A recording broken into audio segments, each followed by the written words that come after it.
आज तक दिग्विजय दुष्यंत ने छात्रों के यूथ के सिवा कुछ भी नहीं किया। इन लोगों ने सिर्फ छात्रों को अपनी उंगली कठपुतली बना के उनको नचवाया, उनसे काम करवाया। किस समय वो खत्म होगी, लात मारी उनको बात निकाला। सिर्फ 10 मिनट आपकी मीडिया के सामने दिग्विजय ने अगर मेरे सवालों के जवाब दे दिए, आपके सामने वायदा करके जाता हूँ पूरी जिंदगी इसके पैरों का पानी पीऊंगा। टाइगर राजा सिंह आज से 1.25 साल पहले आते हैं हंसी के अंदर और आगे बड़े घटिया बयान देके जाते हैं, मतलब जहां भी गोल टोपी वाला मिले उसकी नाड़ को काट दो, कलम कर दो। तेरे बाप की भी औकात नहीं तो नाड़ काट दे। साहिलदीप कस्वां जो है वो बेहुदी भाषा का प्रयोग करते हैं, बहुत ही घटिया शब्दावली का प्रयोग करते हैं और वाहियात राजनीति करते इस तरह के आरोप आप लगते रहे। प्रदीप देशवाल से बढ़िया छात्र नेता मेरे समय किसी को मानता ही नहीं था। उस आदमी ने मेहनत करी, संघर्ष कराया, दिन रात अपना एक कराया, इस पार्टी की स्टूडेंट इकाई को उठाया। आज वो आदमी कहां है? आखिरी माफीनामे के अंदर वीर सावरकर ने ये लिखा था, मैं क्वीन विक्टोरिया की औलाद मानता हूं खुद को, जो इंग्लैंड में महारानी है। मुझे कैसे भी करके बाहर निकालते हो, मैं वायदा करता हूँ जेल से बाहर आने के बाद मैं जिंदगी भर अंग्रेजी सरकार का गुलाम बन के रहूंगा। कैसे मुझे जेल से बाहर निकालो।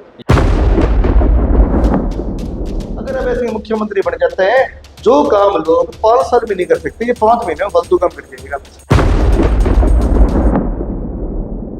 आज हर्ष बाबू मतलब बीजेपी के अंदर युवा मोर्चा का प्रधान है और नो डाउट बहुत बढ़िया काम कर रहे हैं। और वो आदमी था जिस पार्टी के लिए कुछ भी कर सकता था, लेकिन सिर्फ दिग्विजय दुष्यंत के कारण उस आदमी ने पार्टी छोड़ी। इतने दल्ले दलाल घूम रहे हैं, एनएसयूआई की भी कही है, इनसो की भी कही है और संगठनों की भी कही है। भाई इन दोनों लोगों की तरह हूँ, पैसे ले लिए, पैसे खा के इन लोगों ने तो छात्र राजनीति खत्म कर दी। इन तो दलाल बन के, ये तो एक नेता में दलाल में ये तो फर्क होता है। कभी प्रदीप देशवाल ने पैसे नहीं खाए, कभी साहिलदीप कस्वां ने पैसे नहीं खाए, कभी निर्मल चौधरी ने पैसे नहीं खाए, कभी रविंद्र भाटी ने पैसे नहीं खाए, कभी हनुमान बेड़ेवाल ने पैसे नहीं खाए। दोस्तों नमस्कार, मैं हूं सुरेंद्र नैन और आज की हमारी इस पॉडकास्ट में बेहद खास मेहमान है, युवा चेहरा है, जाना पहचाना चेहरा है और तमाम लोग आप इनको भली भांति जानते हैं। बहुत सारे प्रदर्शन और वो तमाम चीज़ें, चाहे वो छात्र से जुड़ी रही हो या अन्य लोगों से जुड़ी रही हो, उनको लेकर हमेशा जो सड़कों पर दिखाई देते हैं वो चेहरा, मैं बात कर रहा हूँ साहिलदीप कस्वां। साहिलदीप कस्वां आईएसओ के प्रदेश अध्यक्ष हैं और जहाँ तक युवाओं की बात है, क्योंकि अमूमन चाहे कोई भी पार्टी हो, हमेशा एक बात कही जाती है कि युवाओं का बहुत बड़ा योगदान होता है, चाहे सत्ता की बात हो या फिर छात्र राजनीति की बात हो। और अगर हम इंडियन नेशनल लोकदल की बात करें तो उसी का ये छात्र संगठन है आईएसओ। और हम थोड़ा सा अगर पहले चले जाएं, जब लोकदल यानी कि आईएनडी 1 थी और उसके बाद जब जेजेपी बनी, जब परिवार का विघटन हुआ और इनसो जब निकली, तो इनसो में जो युवा थे उनकी बहुत बड़ी भूमिका थी। आप तमाम लोग जानते हैं कि उन युवाओं ने दुष्यंत चौटाला के लिए जो माहौल बनाया और उसका फायदा उनको 2019 के चुनाव में भी मिला। 10 सीटें लेकर जो है वो गठबंधन का हिस्सा बने, सरकार का हिस्सा बने और उसके बाद की चीजें हैं आप सब लोग जानते हैं। तो साहिलदीप कस्वां से सारी की सारी बातचीत करेंगे। और बड़ी बात क्या है, जैसा मैंने बताया कि हमेशा सड़कों पर दिखाई देते हैं। साहिलदीप कस्वां जिस तरीके से छात्र राजनीति से ये जुड़े रहे हैं शुरू से ही, और बड़ी बात क्या है कि जब ये 10वीं क्लास में थे तब से ये कहीं ना कहीं छात्र राजनीति में आ गए थे। और आखिर इन्होंने लोकदल परिवार को ही क्यों चुना, क्योंकि हम एनएसयूआई की बात करें, एबीवीपी की बात करें या फिर इनसो की बात भी क्यों करें, तो तमाम की तमाम अन्य भी छात्र संगठन है, तो लोकदल को उन्होंने क्यों चुना, सारी की सारी बातें आज बड़े विस्तार से करेंगे।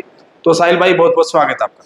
भाई साहब आपको नमस्कार और आपके माध्यम से सभी भारत पोस्ट देखने वाले दर्शकों को मेरा बहुत बहुत राम राम जी। अच्छा, जैसा मेरा सवाल, आप शायद 10वीं क्लास में थे। हाँ जी। तो तब से मतलब साहिल ने ठान लिया था कि मुझे राजनीति में जाना है। हाँ जी। तो क्यों आपको ऐसा लगा, कहाँ से आपको ये प्रेरणा मिली? क्योंकि 10वीं क्लास का बच्चा कहीं ना कहीं उस वक्त सोचता है कि मुझे 11वीं में कौन सी साइड लेनी है, medical, non medical, arts, commerce, और फिर कॉलेज की बात करें तो उसकी तरफ ज्यादा ध्यान रहता है या फिर खेलों की तरफ ध्यान रहता है।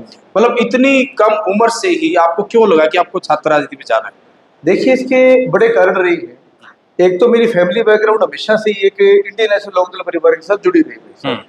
और दूसरा बचपन से ही मुझे पढ़ने का बड़ा शौक था। जी। बचपन से ही मैं किताबें बड़ी पढ़ता आया हूँ। इसमें मेरी फेवरेट किताब रही है भगत सिंह की किताबें रही है, जेल नोटबुक रही है मेरी किताबें, के.एल. लेनिन की द रेवोल्यूशन मेरी किताबें रही है।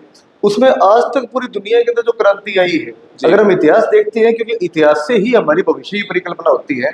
पूरी दुनिया में आज तक जितनी भी क्रांति आई है, चाहे रशिया की क्रांति है, जर्मनी की क्रांति है, हिंदुस्तान के अंदर भी जो क्रांति आई थी, हमेशा युवाओं के कारण ही आई है। जब भी युवा सड़क के ऊपर उतरे हैं, और जब भी युवा ने एक चीज देखी है कि जातियां दो ही होती है, एक तो कमेरी की और एक लुटेरे की, इस लुटेरे को हटाने के लिए कमेरों को एक साथ होना पड़ेगा, उस समय क्रांति आई है। तो 10वीं क्लास के अंदर मैं पढ़ता था, तो मेरे फादर साहब भी इंडियन नेशनल लोकदल से जुड़े हुए थे।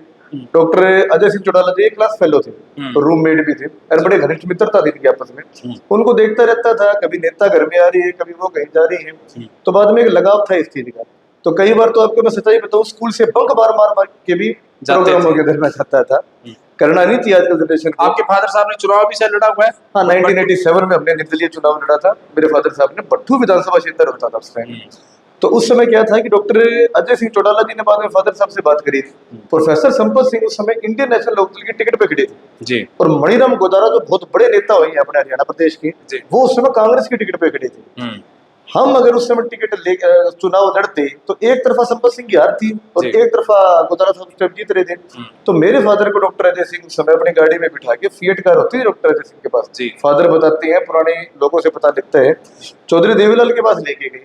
तो चौधरी देवीलाल ने कहा था, बोले भैया सिंह तेरा दोस्त है अजय सिंह, और हमारी भी इज्जत बेच चला गई, मणिराम की जीतना चाहिए आपकी बात। बोले जी हमारा तो सब कुछ आपके साथ ही है, जो आप आदेश करोगे हम आपके साथ हैं। पूर्ण समर्थन संपत सिंह को दिया था, संपत सिंह वहां से जीते थे। तो हमेशा से हम इस चीज में सक्रिय रहे थे, लोगों के लिए हमने काम भी किया, और कभी भी आज तक हमारा रिकॉर्ड है, चाहे मेरे फादर है चाहे मैं, हमने आज तक जहाँ लोगों के हमने क्या पता दुनिया के काम करवा दी हूँ, आज तक हमने हमारा इतना भी काम नहीं गया कि कोई एडमिशन भी हमारा करते। हम सिर्फ लोगों के काम करवाते हैं, हमारा कोई काम नहीं करवाते। ठीक है, ठीक है। आपका ये इंटरेस्ट था क्योंकि आपका पहले से परिवार राजनीति जुड़ा था, आपने बताया। अच्छा, मैं बात करना चाहूंगा जिस तरीके से कहीं ना कहीं बड़ी बात क्या है कि ये कहा जाता है कि जितने भी बड़े नेता है उनमें बहुत सारे मुख्यमंत्री रह लिए, सांसद रह लिए, विधायक बन लिए कई बार के, और या फिर चुनाव तो लड़े, कोई कामयाबी किसी को नहीं मिल पाई। चाहे जो आपसे सीनियर जो छात्र नेता रहे हैं, चाहे वो लोग हों या भी आने वाली पीढ़ी है, एक बात बड़ी खास तौर की जाती है कि ये जो नेता लोग होते हैं ना पार्टी वाले, ये युवाओं को मतलब यूज करते, इस्तेमाल करते हैं। तो साहिलदीप कस्बा का इस बारे में क्या कहना है? अब देखो, मैं सारी बात कहूंगा तो बाद में कई चिट्टों के कमेंट करेंगे, लेकिन आपने पूछा तो कहना भी पड़ेगा, बिल्कुल आपकी जायज बात है। आज तक मैं तो खुद कहता हूँ मेरा यूथ हुआ है। दिग्विजय दुष्यंत के साथ ही मैंने राजनीति में शुरुआत करी थी। 10 के अंदर मैं राजनीति में आया, उस समय ये तो आए ही नहीं थे। दुष्यंत तो 2011-12 के अंदर राजनीति के अंदर आया है, छोटा मोटा। दिग्विजय फिर बाद में 13 के अंदर राजनीति के अंदर आया है। हमारी तो शुरुआत ही इनसे हुई थी। उमेद लोहानी जी उस समय सर के जिला अध्यक्ष होते थे। तो दुष्यंत दिग्विजय के लिए हमने बड़ी मेहनत करी, हजारों बच्चे इकट्ठे करने, इनकी रैलियों में लेके जाना, सारी चीज करनी। मुझे भी उस समय क्या मिला, और मैं मेरी बात नहीं कर रहा, मेरे जैसे अगर आप इतिहास चेक करके देखोगे, जो भी लोग दुष्यंत के साथ जुड़ा, दिग्विजय के साथ जुड़ा, वो सब खत्म है। आज इनके पास जो चिंटू कैंडी लॉलीपॉप जैसे लोग होते हैं वो रहेंगे। जो भी लोग आज एक बदलाव लाना चाहते थे, जो छात्र क्रांति लाना चाहते थे, उनको इन्होंने खत्म किया। अरे यही मेरा कारण था कि बाद में मुझे इनसे पीछे हटना पड़ा, मुझे अपने घर बैठना पड़ा। मैं आपको कितने कितने उदाहरण दूं। यानी कि 2016 से और 2021 के बीच में जो आप घर बैठ गए थे, क्या उसका भी यही कारण था? देखिए, बिल्कुल आपकी बात जायज है। मैंने बड़ी मेहनत करी, बड़ा मैंने संघर्ष किया इनके लिए। 2012 के अंदर मैं जाट कॉलेज का प्रधान बन गया था, उस समय 100 ही होते थे। तो प्रधान बनने के बाद 2013 के अंदर मैं जिला सचिव बना इस जिले का। फिर बाद में जिला प्रवक्ता बना, मैं प्रदेश महासचिव बने। मैं बड़े पदों के ऊपर रहा, बड़े हमने काम करे। आप याद करो 2012 के अंदर भूपेंद्र हुड्डा की सरकार होती थी, और उस समय गुरु जम्बेश्वर यूनिवर्सिटी के अंदर स्ट्राइक करी थी जी। और भूपेंद्र हुड्डा का मुख्यमंत्री होते हुए हमने काले झंडे दिखाने का काम किया था। उस समय मेरी गिरफ्तारी भी हुई थी, अंदर भी गई थी, कितने मुकदमे लगे। गोपाल कांडा के टाइम की बात है, जिस समय इसी दिग्विजय ने हमें ऐसे गया था कि गोपाल कांडा है भाई, और इसका विरोध करने इसने हमारी बहन गीतिका के साथ गलत काम कर दिया। यूनिवर्सिटी के हमने गेट पर ताले मारे, वहां हमने विरोध प्रदर्शन किया, और बाद में हमने लट डंडे गए, हमारे को मुकदमे लगवाई। इस आदमी ने कहा हमें संभाला। मतलब ऐसी ऐसी चीजें मेरे साथ हुई है। देखो, कई चीजें मैं बता सकता हूँ और कई चीजें मैं इंटरनल मैटर है, मैं नहीं बता सकता आपको इस चीज की। लेकिन जो भी दर्शक मुझे देख रहे हैं, जो भी साथी मुझे देख रहे हैं, आज तक दिग्विजय दुष्यंत ने छात्रों के यूज के सिवा और कुछ भी नहीं किया। डॉक्टर अजय सिंह से मेरा बहुत प्रेम है, आज भी कहता हूँ, आपके मुंह पे कहता हूँ, और उनका मेरे से बड़ा लगाव है। कभी भी मिलते थे, क्यों एक तो उनके दोस्त का बेटा हो गया मैं, जी तो बिल्कुल। बहुत बढ़िया प्रेम से। एक दिन की बात है, भीमकुदारा जी उनके जो दूसरे के नाना जी हैं, उनकी कोठी के ऊपर डॉक्टर साहब आए भी थे, तो वहां मैं चला गया। तो मेरी आदत नहीं है जैसे कि लोग करते हैं, कोई नेता आ जाता है तो भाग भाग के अंदर घुस जाओ, फोटो खिंचा लो, धक्का मुक्की कर दो। मैं जहाँ खड़ा हूँ वहां मैं खड़ा हूँ, आज भी प्रदेश का अध्यक्ष हूँ, लेकिन उसके बाद भी मेरी आदत नहीं मैं स्टेज के ऊपर बैठूं। जब आखिरी छोर के ऊपर कोई युवा लड़का खड़ा होगा, उसके पास साहित्य का समारोह खड़ा मिलेगा, तो डॉक्टर साहब ने मेरी तरफ देखा और देखे इशारा कराया, बोला आ जा। भीड़ साइड में होगी, मैं चल गया, लेकिन मेरी गर्दन यहाँ लगा दी, बोला और बेटा ठीक है, मैं जी आपका आशीर्वाद है, सब कुछ है। उनके प्यार के कारण इनके पास हम रुके हुए थे कि वो अच्छा लगाव भी करते हैं, सारी चीज करते हैं। लेकिन एक अगर इतिहास के अंदर हम देखते हैं तो धृतराष्ट्र चाहे कितना ही बढ़िया हो, लेकिन दुशासन है, दुर्योधन ने नाश कराया था। औरंगजेब ने भी पिता के साथ क्या, दादों के साथ क्या किया था, तो ये उस प्रवृत्ति के लोग थे, चाहे दुष्यंत था तो दिग्विजय था। इन लोगों ने सिर्फ छात्रों को अपनी उंगली कठपुतली बना के उनको नचवाया, उनसे काम करवाया, जिस समय वो खत्म हो गई लात मारी उनको बाहर निकाला। 4.5 साल जब इनकी सरकार रही, उस सरकार के अंदर जिन जिन लोगों ने इनके साथ मिलकर काम करवाई, वो लोग कभी इनके थे ही। वो कोई कांग्रेसी विचारधारा का आदमी था, कोई बीजेपी की विचारधारा का आदमी था, वो लोग इनके पास गए थे, इनके पास जाके दूसरा उनके पास आदमी नहीं था, करोड़ों रुपए कमा के सारी चीज करिए। और जो आदमी दिन रात इनके लिए संघर्ष करी, मेहनत करी, अपना तन मन धन सब कुछ निछावर कर दिया, वो अध गए। किसी की 4 किले बिकी, किसी की 5 किले बिकी। तो ये छात्र राजनीति की बात जरूर करते हैं, लेकिन दिग्विजय चौटाला को मुझे लगता है छात्र राजनीति लिखने हो गया तो लिख नहीं पाएगा। जिंदगी में कभी कॉलेज का मुझे देखा ऐसा आदमी, अनपढ़ आदमी है, ठीक है। कभी आप इंटरव्यू लेके देखना, आप कभी इंटरव्यू लेके दिग्विजय से ऐसे ऐसे सवाल पूछ लेना जो एक स्टूडेंट पॉलिटिक्स के अंदर से मायने रखती है। मेरे से वो सवाल पूछो, निर्मल चौधरी से सवाल पूछो, प्रदीप देशवाल से सवाल पूछो, वो जवाब दे देंगे, ये नहीं दे पाएगा। तो इन्होंने सिर्फ खत्म करने का काम किया, और ना सिर्फ दिग्विजय चौटाला, चाहे हम दीपेंद्र हुड्डा को देखें। आप देखो कि मैं 2010 में छात्र राजनीति के अंदर आया था, 2012 में मेरा कॉलेज में एडमिशन हुआ था, 2012 से लेके आज तक 13 साल हो गए। मुझे तो पूरे हरियाणा में कोई एनएससी नजर नहीं आती, कहीं भी कोई इनकी शाखा भी नहीं है। और बल्कि आपको एक हंसी किस्सा बताता हूँ जी।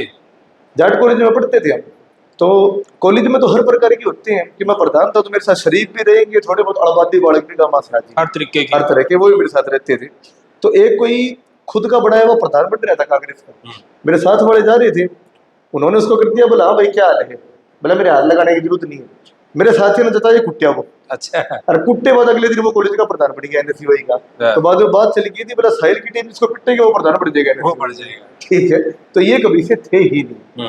मैं हमेशा मेरे साथ वालों को एक बात कहता हूँ जी, आप छात्र राजनीति के अंदर आ रहे हो, आप युवाओं के भले के लिए सोच रहे हो, जब तक आप अपने नेता की आंख में आंख डाल के उससे सवाल पूछना नहीं सीखोगे, जब तक आप ये नहीं पूछोगे उनसे कि मैं तेरे पीछे चलूं तो मैं क्यों तेरे पीछे चलूं, जब तक आप लोग सिर्फ उनकी कठपुतली, उनके चिंटू कैंडी बन के रह जाओगे। उनसे सवाल पूछो, और जिस समय आपको यकीन हो जाए कि ये मेरे हर सवालों के ऊपर खरे उतर रहे हैं, उनके पीछे चलो। मैंने सवाल पूछे, चौथी पीढ़ी मेरी इंडियन नेशनल लोकदल के साथ है, मेरी आस्था है, मेरा विश्वास है, मेरे हजार कारण है कि मैं आईएसओ संगठन बना, मैंने कभी इनेलो छोड़ी नहीं, और बल्कि ऑफर थे। 2016 में मैंने छात्र राजनीति छोड़ी, 2021 तक मैं अपने घर बैठा, 2019 में दुष्यंत चौटाला उप मुख्यमंत्री बना। जितने भी थोड़े दलाल प्रवृत्ति के लोग थे गए साथ, हाजिरी मारी, सारी चीज करी, काम करवाया। मुझे काम कराने की कभी थी क्या? मेरे फादर इनके क्लास फेलो, मेरे खुद को ये भाई नेम जानते हैं, पूरा हरियाणा में इनके जितने भी रिश्तेदार है सारे मुझे जानते हैं मैं हूँ कौन। लेकिन उसके बाद ये सिद्धांतों से समझौता नहीं था, मैं इनके पास नहीं गया। जो आदमी किसी का नहीं हो सकता, जो आदमी अपने चाचा का नहीं हुआ, जो इंसान अपने दादा का नहीं हुआ, मेरे क्या होंगे भाई? मेरे कभी भी ठोकर मारते हैं, मैं सिद्धांतिक आदमी हूँ, मैं इनके पास नहीं गया किसी भी हालत के अंदर। और यही कारण रहे कि आज मैं बैठे हूँ, मैं खुश हूँ। हो सकता है पैसे नहीं है मेरे पास, हो सकता है बड़ी बड़ी गाड़ियां नहीं है मेरे पास। मैं एक आपको बड़ी बात बताता हूँ जी, मेरे ख्याल में आपने आज तक कोई जिला प्रधान भी देखा होगा तो आपने बड़ी बड़ी गाड़ियां देखी होगी। कोई फॉर्च्यूनर में घूम रहे हैं, कोई स्कॉर्पियो के अंदर घूम रहे हैं, कोई सोरी चीज घूम रही है, आम बात है, आम बात है, कोई बड़ी बात नहीं है। मैं अपने जीवन में 14 साल गाड़ियों के अंदर घूमा हूँ, स्कॉर्पियो के अंदर, फॉर्च्यूनर के अंदर, बोलेरो के अंदर हमेशा रही है। पिछले 1-1.25 साल से मेरे पास गाड़ी तक नहीं है। एक बड़े मेरे कारण रहे, 30-35 लाख का मेरे घाटा लग गया, जो मैं ठेकेदारी का काम करता था वहां लग गया। 7-8 लाख रुपए फाइनेंस का काम में मेरा घाटा लग गया, और जगह मैं ध्यान नहीं दे पाया। 2 गाड़ियां मेरी खत्म होगी, टूट गई। आज मैं पहला ऐसा प्रदेश का अध्यक्ष हूँ जिसके पास गाड़ी नहीं है, जो स्कूटी के ऊपर चलता है। और स्कूटी के ऊपर जाने के बाद भी जो बड़ी बड़ी गाड़ियों के अंदर, जो आलिशान गाड़ियों में आएंगे, वो हाजिरी मारते हैं, भाई साहब बराबर आप क्या है, और वो मेरी मर्जी है, मैं उनको जवाब दूँ, आप उनको जवाब ना दूँ। तो काबिलियत हमेशा आपके अंदर होती है, और दूसरी बात, इसका आपको वहम भी नहीं होना चाहिए कि आप बढ़ गए, मुझसे पहले क्या पता मुझसे बेहतर कितने थे, और मेरे बार क्या पता मेरे से बेहतर कितने हैं। ठीक है, इस चीज का घमंड भी, इस चीज का भ्रम नहीं है, लेकिन मैं सिर्फ एक उन लोगों के लिए एक मिसाल कायम करवाना चाहता हूँ। आप चाहे साइकिल पे चलो, आप चाहे पैदल चलो, लेकिन आपकी नीति सही होनी चाहिए। आपको लोगों के लिए, आपको छात्रों के लिए काम करना चाहिए। कोई जरूरी नहीं है, मैं अक्सर कॉलेज में, यूनिवर्सिटी के अंदर देखता हूँ, बोले जी ये दिक्कत होगी, ठीक है, बोले एक काम करो, कल 200 बच्चे इकट्ठे हो जाओ, हम आ जाएंगे। क्यों हो जाओ भाई? मेरे पास अगर एक बच्चा भी फोन करेगा, भाई मेरे ये दिक्कत है, मेरा 1 घंटे का रास्ता है, तो मैं 1 घंटा 1 मिनट नहीं लगाऊंगा, उनके बराबर मैं खड़ा भी दूंगा, और खड़ा मिलकर मैं लड़ाई दूंगा। आपको याद होगा, आज से 2 सवा 2 साल पुरानी बात है, मैं गवर्नमेंट कॉलेज में स्टूडेंट से कोई काम के लिए गया था, कोई रिवोल्यूशन का बच्चों का मुद्दा था। तो वहां जाने के बाद कम से कम 50-60 बच्चे मुझे घेर के खड़े होंगे गवर्नमेंट कॉलेज के अंदर। मैं जिला प्रधान था उस समय ISO का, हिसार का। बोला भैया ये बाकी काम तो बाद में करवाना, हमारे कॉलेज में बहुत बड़ी समस्या चल रही है। मैं बोला क्या हुआ भाई? बोला भैया हमारे कॉलेज में एक मंत्री जी की बेटी आती है गाड़ी लेके। अच्छा, अनूप धाड़क की बेटी जब थार गाड़ी लेके आती चलो आपने नाम ले दिया, मैं किसी का नाम नहीं लेना चाहता था, मैं उनका लेवल नहीं मानता, क्योंकि 2 आदमी 10 घड़ा काट के पानी दर्शक, बाहर के दर्शकों को अच्छे से पता लगे। हाँ, अब सीधी सी बात है, उनका नाम मैं यूं नहीं लेना चाहता कि मेरे लिए दुश्मन की वजह से कितने भी घटिया खराब हो, तेरे लिए तो वो बढ़िया थे ना, और तेरे लिए तो उन्होंने बहुत कुछ किया ना, गद्दार तो वो भी है, तेरा तो फर्ज नहीं बनता तुम लोगों को छोड़ने का, तेरे लिए तो बहुत काम करी उन्होंने, तो फर्ज का आदमी था, तेरे को अर्श में पहुंचा दिया उन लोगों ने। ठीक है, तो उसकी बेटी आती थी। सबसे पहली बात तो उसकी बेटी क्या करती थी, कॉलेज के गेट पे आई, जहां दूसरे बच्चों के लिए कॉलेज के मेन गेट के बराबर एक छोटा सा गेट, छोटा गेट, उसको खोलते थे। जहां बच्चे गिर जाते थे, मोटरसाइकिल गिर गया, चोट लगी, उस लड़की के लिए मेन गेट खुलता था, गार्ड खड़ा होकर सलामी मारता था, काले रंग की थार, MLA का स्टिकर, काले शीशे, और तो प्रिंसिपल की पार्किंग की स्टाफ में वहां जाके गाड़ी खड़ी करती थी। तो मैं जाके प्रिंसिपल के पास गया और मैंने उनको एक ही बात कही, मैं मैडम आप बड़े ईमानदार हो और आपने बड़े छात्रों के लिए अच्छे काम करे हैं, मेरे को कंट्रोवर्सी नहीं बढ़ानी किसी चीज की, मैं इस लड़की के लिए आपसे बात करने आया। बोला कोई नहीं जी, मैं संज्ञान में लेती हूँ। मैंने अपना ज्ञापन दे दिया, वहां से मैं बाहर निकला, पता नहीं मैडम के अच्छे संपर्क थे, क्या पता दत्पा वालों की लगवाई भी होगी पुरानी। आधे घंटे के अंदर मंत्री जी के बेटे के मेरे पास फोन आ गया, उसका मैं नाम भूल गया, पता नहीं अनूप बड़े बेटे है, क्या नाम है, अनूप के साथ रहते थे हम, तो इकट्ठे हम कार्यकर्ता होते थे, वीरेन है शायद है। बोला मैं वीरेन बोल रहा हूँ। मैं कौन वीरेन भाई? बोला मंत्री अनूप धाड़क का लड़का। छोटे भाई इतना चाहिए ना बता, कोई बात नहीं है, अनूप भी हमारा बड़ा भाई है, इकट्ठा हमने काम कर रखे हैं, बताओ क्या बात है। बोला आपको मेरी बहन से कोई दिक्कत है क्या? मैं नहीं छोटे भाई मेरी कोई दिक्कत नहीं आपकी बहन से। बोला तो आप वहां ऐसे कह रहे हो कि इसकी थार गाड़ी बाहर निकलवा दो। मैंने आपको गलत फहमी है, मैंने मेरी शब्दावली में, मैंने मेरे ज्ञापन के अंदर एक बार भी ये बात नहीं कही कि मैं किसी की बहन बेटी को पुलिस से बॉडी को बाहर निकालना चाहता हूँ। मैंने हमेशा मेरे ज्ञापन में एक बात कही थी, इस कॉलेज में 5-10 स्टूडेंट पढ़ते हैं, 20 बच्चे गाड़ी लेके आते हैं और कम से कम 500 बच्चे मोटरसाइकिल लेके आते हैं, बाकी बच्चों की गाड़ी अंदर कर, मैं किसी को बाहर क्यों निकालूंगा भाई? द राइट टू इक्वालिटी जी, ये हमारा संविधान, हमारा फंडामेंटल राइट है। वो गेट अगर आपके लिए खुलेगा तो बाकी बच्चों के लिए खुलेगा। और छोटा मैं आपको राय देता हूँ छोटे भाई, इस चीज के अंदर मेरे पास आज पावर नहीं है और आज सरकार के अंदर हो, आज आपके फादर आज मंत्री है, आपको ऐसा काम करना चाहिए कि आप कहीं भी जाओ तो ये कहिए मेरा नेता जा रहे अनूप धाड़क का बेटा, तो युवाओं के छात्रों की आवाज उठते हैं। ठीक बात, आप वहां जाके एक काम करो, अपने बहन की गाड़ी को या तो बाहर निकलवाओ या बाकी बच्चों की गाड़ियों को अंदर करवाओ, और आप ऐसी मिसाल कायम करो जैसे ही अनूप धाड़क के बेटे को इस बात का पता लगा, उसने बाकी सभी बच्चों की गाड़ी अंदर करवा दी। ये एक असली नेता होते हैं। बोला ऐसा हमारी गाड़ी तो यूं ही जाएगी, पैरमदा में जरूरत नहीं है। ठीक है छोटे भाई, कोई दिक्कत वाली बात नहीं है। उसके बाद मेरे पास कई टेलीफोन आए, बोला जी इस मुद्दे को मत उठाओ। मैं मेरे लिए कोई मुद्दा ही नहीं है, ठीक है, बहन बेटी सबकी बराबर होती है जी। आप सिर्फ अनूप धाड़क की बेटी को बहन बेटी मान रहे हो, लेकिन मैं उस कॉलेज में पढ़ने वाली 3000 लड़कियों को बहन बेटी, उनके अंदर अनूप धाड़क की बहन भी, बेटी भी मेरी बेटी मेरी बहन है, लेकिन वो भी मेरी बहन है, हमारी बेटी है, समानता का अधिकार है, स्टूडेंट तो सब इक्वल है, नॉर्मल सी बात है। आप बाकी बच्चों को अंदर करवाओ, मेरे को काम ही नहीं करना। बोला ना भाई साहब, ना भाई साहब, कईयों के फोन है, मैं नहीं माना। अगले दिन जाके मैं कम से कम 300-400 बच्चे लेके प्रिंसिपल के कमरे के अंदर घुस गया।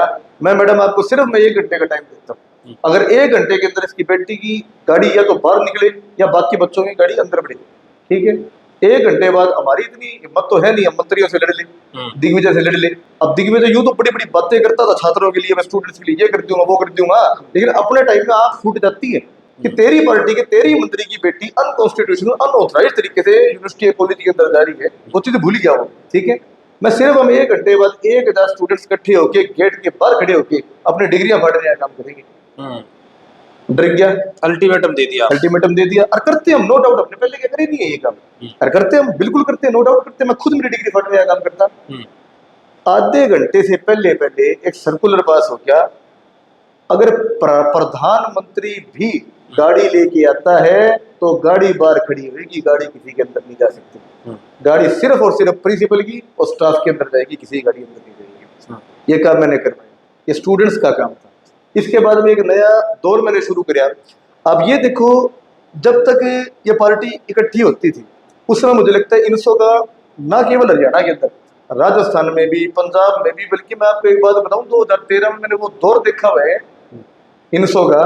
महाराष्ट्र तक में, पूना तक में बैनर लिखते थे, इनसो टीम पूना, इनसो टीम महाराष्ट्र। और आज ये लोग एक कॉलेज तक सीमित नहीं रहे। क्या कारण है इसके का?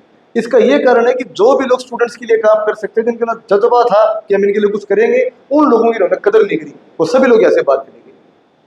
सबसे बड़ा उदाहरण प्रदीप देशवाल, मेरा विरोधी है, बिल्कुल राजनीतिक विरोधी है मेरा प्रदीप देशवाल। हमेशा आमने सामने रही है, मैं एक दूसरे के बहुत जूनियर हूँ प्रदीप देशवाल का, उसके बाद भी इज्जत करता हूँ। प्रदीप देशवाल से बढ़िया छात्र नेता मैं इस समय किसी को मानता ही नहीं था। उस आदमी ने मेहनत करी, संघर्ष कराया, दिन रात अपना एक कराया, इस पार्टी की स्टूडेंट इकाई को उठाया। आज वो आदमी कहाँ है? उसके बाद में जो बड़े बड़े लोग इस पार्टी के अंदर स्टूडेंट्स के अंदर हुए थे, वो लोग कहाँ हैं? सिलक पुनिया कहाँ है, सारे के अंदर बढ़िया मेहनत करता था। आशीष कुंडू कहाँ है, जो बढ़िया मेहनत करता था, क्यों कॉलेजों के अंदर नहीं जा रही? ये सब मेहनती आदमी थे। हो सकता है ये बात सुन के बड़ी प्रतिक्रिया भी दे, नेताजी का दबाव भी आ जाए, लेकिन अब ये चीज हकीकत में देखो कि इस पार्टी में जितने भी लोग बढ़िया तरीके से काम करते थे, हर्ष बामल कहाँ है? आज हर्ष बामल बीजेपी के अंदर युवा मोर्चा का प्रधान है, और नो डाउट बहुत बढ़िया काम कर रहे हैं। और वो आदमी था जिस पार्टी के लिए कुछ भी कर सकता था, लेकिन सिर्फ दिग्विजय दुष्यंत के कारण उस आदमी ने पार्टी छोड़ी। सिर्फ इन दोनों लोगों के कारण मैं पार्टी से अलग हुआ, और मैं इन लोगों के अंदर इनके पास मैं नहीं गया। और बल्कि मैं तो राजनीति तुम्हारे साथ रही है, चौधरी अभय सिंह जी के साथ तो मैंने जिंदगी में कभी काम ही नहीं किया था। वो सिरसा संभालते थे, हिसार तुम संभालते थे। मेरा यही कारण था, मुझे ये पता था कि तुम लोग छात्र राजनीति को खत्म करोगे, और हमारे अंदर ये जज्बा था। क्योंकि भगत सिंह को भी हम देखते हैं, उनकी हम कहानियां पढ़ते हैं, उनकी जेल नोटबुक पढ़ते हैं, तो उसके अंदर ये चीज आती है कि उन्होंने भी छात्र राजनीति से अपनी शुरुआत करी थी। उसको हम खत्म नहीं होने दे सकते, इसलिए हमारा आप लोगों से अलग हुए। और आज आप लोग खाओ, और हमारा सिर्फ 4 साल पहले संगठन बना था, आज हम लोग हैं। आप देखिए ये चीज, ये सिर्फ आप लोगों को। तो आपने साहिल भाई दुष्यंत और दिग्विजय पे काफी आरोप लगाए, लेकिन वो तो दोनों भाई अपने आप को युवाओं का सबसे बड़ा हितैषी बताते हैं। अपने मुंह में मिट्टू बनने वाली बात है। 4 आदमी 4 कांटे इकट्ठे हो जाएंगे, मैंने ये कर दिया, मैंने वो कर दिया। जनता से पूछो, पब्लिक से पूछो। अभी चीज मैं भी एचसीयू के प्रकरण के अंदर 22 दिन लगातार बैठा, और इसके अंदर मैं नहीं कहता कि साहिल देव कस्बा ने कुछ कर दिया, मेरी की हिम्मत नहीं है। जितने भी किसान संगठन थे, जितने भी छात्र संगठन थे, जितने भी सामाजिक संगठन थे, और जितने भी सबसे बड़ी ताकत जो स्टूडेंट खुद थे, जिन लोगों ने 22 दिन तक वहां अपना आंदोलन कराया, बड़ी बड़ी उनको धमकियां मिली, सारी चीज मिली, वो डट के बैठे। किसी भी पार्टी ने इस चीज का श्रेय लेने की कोशिश नहीं करी, किसी भी पार्टी ने इसमें राजनीति करने की कोशिश नहीं करी। आपके सामने आपने मुझे देखा होगा, मैं 2-2 घंटे 5-5 हजार आदमियों के पीछे माइक के ऊपर बोल रहा हूँ, लेकिन वहां मैं एक दिन में माइक के ऊपर नहीं बोला। वहां मेरा काम नहीं था, वहां बच्चों का काम था। मैं वहां जब बोलूंगा जब कोई एसपी, डीएसपी, कोई मुख्यमंत्री, कोई केंद्रीय मंत्री तुम्हें तंग करेगा, तुम्हारे सामने मैं अड़ूंगा, छाती पे गोली में खाऊंगा। उससे पहले तुम लोग बोलो, अपना बढ़िया वो चीज करो। मैं पॉलिटिकल तौर पे बैठा ही नहीं हूँ, मेरे छोटे भाई बहन बैठे हैं, एज योर सीनियर मैं वहां बैठा था। दिग्विजय ने उसने राजनीति करी। दिग्विजय ने उसके अंदर सबसे पहले तो राज्यपाल से मिलने गया। जब राज्यपाल से मिलने के लिए सबकी बात हुई थी कि सारे इकट्ठे मिलेंगे राज्यपाल से, सभी संगठन वहां जाएंगे, अकेला जाके मिले। 10 स्टूडेंट जाते हैं, हंसी की बात बताऊंगा। और अगर कोई यूं कहे ना अरे झूठी बात है, मेरे फोन में रिकॉर्डिंग करी पड़ी है, आपको रिकॉर्डिंग सुनाऊंगा, तो स्टूडेंट से मेरी बात हुई है जी। वो स्टूडेंट्स मुझे ये बोले भैया ये लोग, इन लोगों ने बड़ी बेइज्जती करी हमारी, दिग्विजय ने। चंडीगढ़ राज्यपाल के पास हमें लेके चल गए, और 10 स्टूडेंट जाते हैं जो कमेटी के सदस्य थे। ये ठीक है क्या? हाँ, जो कमेटी के सदस्य थे, और वहां जाने के बाद ये क्या करते हैं, सिर्फ 3 बच्चों को अंदर लेके जाते हैं, बाकी बच्चों को बाहर खड़ा कर देते हैं। अच्छा। क्योंकि नेताजी को तो खुद की फोटो खिंचानी थी, दिग्विजय को तो बच्चों से क्या मतलब था।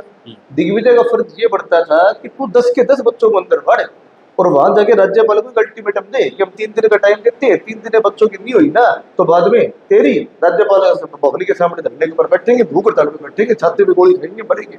लेकिन नहीं, वो फोटो खिंचाई, उन बच्चों ने पूरा विरोध किया। उसके बाद में जब कोई भी राजनीतिक पार्टी, कोई भी किसान संगठन, कोई भी सामाजिक संगठन बच्चों के पैदल मार्च में शामिल नहीं होया, वो आदमी फोटो खिंचाने के लिए इनकी पैदल मार्च में शामिल होते हैं, सिर्फ मेरी फोटो खींचते। तीसरा, अभी की बात है, ये तो क्या किया था इसने, किसानों ने इसका बड़ा भयंकर विरोध किया, बल्कि मैंने बोले इसके अंदर, लेकिन किसानों ने इस चीज का विरोध किया। दिग्विजय से भी बात करी और दिग्विजय को इतना तक किया अपना, दिग्विजय अगर आंदोलन के अंदर आने से पहले तूने माफी नहीं मांगी तो वो बहुत गलत होगा। हम भूलने नहीं है जिस समय नैना चौटाला का नामांकन हुआ था, वो नामांकन होने से पहले तुम लोगों ने हमें हाथ दिखाए थे, 3 किसानों ने चोट मारी थी। तो मतलब मैं चाहता नहीं ये सारा इंटरव्यू दिग्विजय के ऊपर ही ज्यादा दे, दुष्यंत के ऊपर ही ज्यादा दे। मैं बस ये कहना चाहता हूँ कि ये लोग काला अक्षर भैंस बराबर लोग हैं, इनके सामने मैं चैलेंज करता हूँ, मेरे लेवल का आदमी, दिग्विजय से कोई नहीं, मैं छोटा हूँ, लेकिन मेरे सामने बैठ जाए, सिर्फ 10 मिनट आपके मीडिया के सामने दिग्विजय ने अगर मेरे सवालों के जवाब दे दिए, आपके सामने वायदा करके जाता हूँ पूरी जिंदगी इसके पैरों का पानी पीऊंगा और राजनीति छोड़ दूंगा और इसके रुके मारूंगा। और वरना ये आदमी सिर्फ स्टेज के ऊपर आके माफी मांग ले, आपके माइक में माफी मांग ले कि मैंने सेल्फ स्टूडेंट्स को खत्म करने का काम करे, साहिलदीप कस्वा जैसे इंसान को हमने खत्म करने का प्रयास करे और हमने जिंदगी में कुछ भी नहीं किया।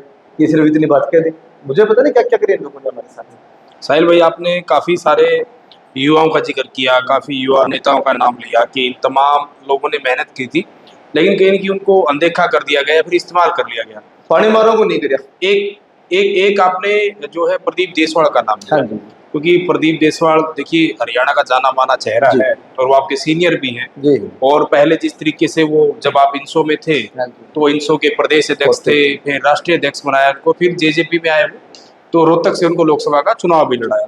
तो आखिर जिस हम अब की बात करें, लंबे समय से प्रदीप देसवाल एक तरीके से अपने घर बैठ गए हैं, राजनीति में सक्रिय नहीं है, ना तो किसी आंदोलन में नजर आते हैं या कि फिर किसी पॉलिटिकल गतिविधि नजर नहीं आते। तो क्या आप इसका कारण मानते हैं? देखिए, मुझे ना तो पता उनके साथ क्या हुआ है, लेकिन ये आपकी बात मुझे बड़ी जायज लगती है कि मतलब पिछले मुझे लगता है 1-1.25 साल से प्रदीप देशवाल जी सक्रिय नहीं है और हमारा तो हमेशा से विरोधी रहे हैं भाई। और जेजेपी का हो गया और हमारी विचारधारा इंडियन नेशनल लोकदल की है, लेकिन प्रदीप देशवाल ने हकीकत महीने में बड़े अपना जीवन में संघर्ष किया, बड़ी मेहनत करी। रोहतक के अंदर जिस समय हुड्डा साहब मुख्यमंत्री होते थे, एक तरफा राज था, उस समय रोहतक के अंदर एनएसयूआई खत्म हो रही है, 300 ऊपर आ रही है, वो मेहनत प्रदीप देशवाल की। आपको याद है, मेरे को शक होता है इस चीज के अंदर, प्रदीप देशवाल की जो वाइस चांसलर था रोहतक का, उससे बड़े लंबे समय तक लड़ाई चली, डिग्री को लेकर भी लंबा विवाद चला। इसकी डिग्री को भी रोक दिया था प्रदीप देशवाल को, ये बार बार दुष्यंत से मिला, दिग्विजय से मिला। उसके बाद मुझे बड़ा दुख होया कि इस लेवल का आदमी जो राष्ट्रीय अध्यक्ष तक रह लिया इंसो का, वो आदमी अपने ही नेता के सामने, ग्रीवेंस कमेटी के सामने जाके रो रहे, दरखास्त कर रहे हैं हाथ जोड़ के, बोला दुष्यंत जी बड़ा नाजायज हो जाए मेरे साथ और मेरा काम करवाओ, इस वीसी ने मुझे खत्म कर दिया। एक पार्टी का राष्ट्रीय अध्यक्ष, तुम्हारी पार्टी का राष्ट्रीय अध्यक्ष जिसने अपनी जिंदगी खत्म कर दी, उसको तुम क्या कह रहे हो? हाँ मैंने तेरी बात सुन ली प्रदीप, बाद में देखेंगे, जा तू यहाँ से, ऐसे उसको तुम बेइज्जत कर रहे हो। ठीक है, मैं तो चाहता हूँ प्रदीप जी भी जवाब दे इस चीज का, लोगों को पता लगना चाहिए क्या हुआ। और जैसे प्रदीप देशवाल बैठे अपने घर के अंदर, बाद में ये खत्म हो गए, आखिरी आदमी बचा हुआ था इनके पास, और कोई इनके पास था भी नहीं। ठीक है, वहीं अगर मैं कोई वो चीज नहीं करता कि मैं इनेलो से जुड़ा हूँ इसलिए मैं बड़ाई कर रहा हूँ, लेकिन मैंने अपना जीवन का 15 साल साथ राजनीति के अंदर दिए हैं और मेरा बड़ा एक्सपीरियंस है। मैं कहता हूँ मेरे से सीनियर इशारे के अंदर तो कोई है नहीं, और कोई हो सकता है इशारे मेरे से सीनियर कोई नहीं, सबसे सीनियर मैं।